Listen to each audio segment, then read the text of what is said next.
Guys, here I am, Sunday morning, beautiful day, downtown West Palm Beach. Just had a marathon. I had some team members down here that were running. I was down here to show my support this year. I promised them next year I'll be running with them. Man, it's a beautiful day down here, and we got some live music.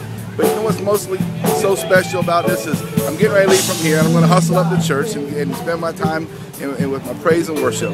But you know, I'm just so thankful and so blessed that I have the lifestyle that I have the friends and the family and the people around me. I have an awesome company, and I'm able to be in complete control of my time, how I spend my day, what I do, and I get to do all that by making a difference in people's lives. And man, I tell you, if you want to know more about what I'm doing, just call that number that you see there on the page and get back with me. Because I just want to tell you, life is good for a lot of people. Take a look around.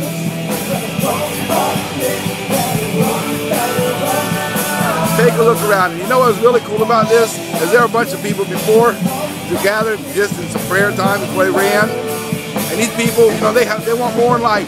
They're ambitious. They set goals. They want to go after something. But the most important, they understand. They understand that they've got the two things it takes. Number one, they got the desire to win this race, or to run, or to finish. But here's the thing, guys. Get this. If you get this, you go far in life. They're not afraid to do the work. Because it's going to take work if you want to go over the top, if you want to be good at something, if you want to finish something, if you want to compete, if you want to run in the race.